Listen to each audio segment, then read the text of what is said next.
Hai adik-adik, apa kabar? Semoga adik-adik tetap sihat meskipun di masa pandemik saat ini ya. Adik-adik sedar tak? Kalau selama pandemik ini kita seringkali merasa jenuh kerana hanya bisa beraktivitas di rumah sahaja. Tapi jangan lupa untuk melakukan aktiviti yang positif ya. Nah, sebelumnya kerana ada pepatah bahawa tak kenal maka tak cinta, jadi perkenalkan nama saya Dr. Faiz daripada Jabatan Bioteknologi International Islamic University Malaysia. Adik-adik tahu tak? Kalau ke mana pun kita pergi, pasti akan menyisakan sampah. Misalnya, kita memakan buah pisang. Kulit buah pisang yang tidak bisa dimakan itu akan menjadi sampah. Atau mungkin kita sering melihat orang di sekitar rumah kita memotong kayu. Apakah adik-adik mengamati dari pemotongan itu akan menghasilkan bubuk kayu yang tidak akan dipakai kembali? Nah, bubuk kayu itu biasanya dibuang sebagai sampah kan? Berarti kita semua sudah tak asing lagi sama sampah, bukan? Biasanya sampah yang ada itu kita apain? Buanglah pak. Pasti adik-adik jawab gitu kan? Adik-adik membuang semua sampah itu kerana mereka sudah tidak bisa digunakan lagi kan? Tapi sebenarnya sampah bisa diubah menjadi bentuk yang sangat bermanfaat. Penasaran gimana caranya? Amati penjelasan berikut ini ya. Pemanfaatan sampah yang sudah tidak terpakai tadi bisa dilakukan dengan berbagai cara. Salah satunya dengan menjadikan mereka pupuk tanaman. Penggunaan limbah organik untuk bahan penyubur tanaman sering disebut dengan proses composting yang akan menghasilkan kompos. Jadi, bagaimana caranya sampah-sampah adik-adik tadi bisa diubah menjadi kompos? Okey, langsung aja bakal saya jelaskan. Pertama, hal yang paling penting untuk membuat kompos iaitu adik-adik perlu menentukan tempat yang akan digunakan untuk membuat kompos tersebut.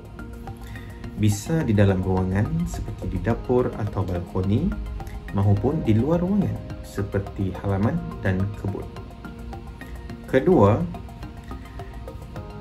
adik-adik kemudiannya perlu memisahkan sampah adik-adik tadi, dimulai dengan sampah basah seperti sisa makanan, sayuran dan buah-buahan dengan sampah kering, iaitu contohnya seperti dedaunan, keratan akbar dan bubuk gergaji.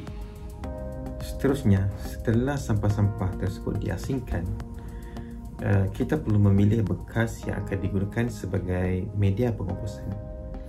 Adik-adik bisa menggunakan ember, pot tanaman ataupun bakul sampah untuk mengisi kompos tersebut. Bekas kompos yang dipilih itu kemudiannya perlu dilubangi sebagai tempat pertukaran udara.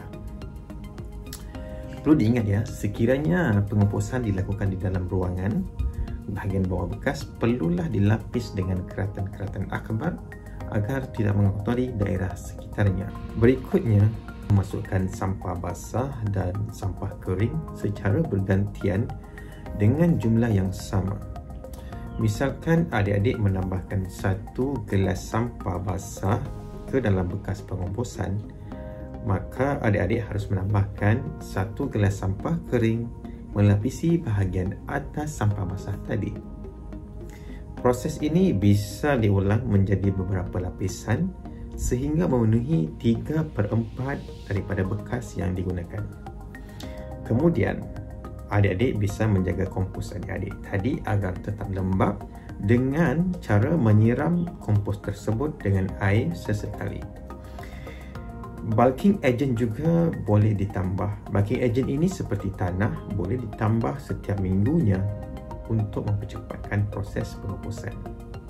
Okey, jadi setelah beberapa hari, adik-adik bisa menggunakan skop untuk mengaduk kompos yang berada di dalam bekas tersebut.